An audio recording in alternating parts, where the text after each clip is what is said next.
Penyuluhan hukum ini bertujuan meningkatkan kesadaran siswa terhadap dampak negatif perundungan, baik dalam bentuk fisik, verbal, sosial hingga perundungan melalui media digital.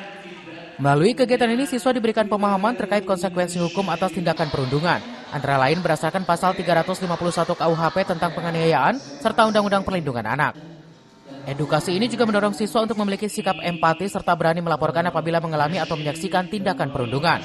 Hal ini guna menciptakan lingkungan sekolah yang aman dan ramah anak. Masalah bullying, karena kan seperti yang kita ketahui, bullying itu ada yang sifatnya verbal, ada yang sifatnya non-verbal, ada yang sifatnya menggunakan media sosial sebagai satu cara untuk menjatuhkan mental anak-anak, kemudian menjatuhkan mental keluarganya dan lain sebagainya. Untuk itu harapan kami ke depan ini tidak saja hanya sekali saja hari ini, tapi nanti akan bertahap dan berseri gitu ya. Pengawasan ekstra ya, menjadi lebih penting mengawasi tindak tanduk atau aktivitas yang ada di lingkungan sekolah ya.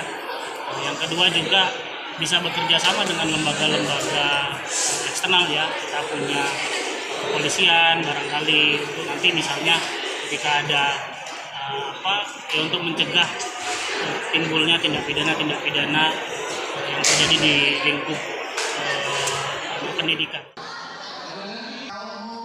Pihak penyelenggara berharap kegiatan penyuluhan hukum ini dapat membentuk karakter siswa yang berkualitas serta mewujudkan sekolah yang aman, nyaman, dan bebas dari perundungan.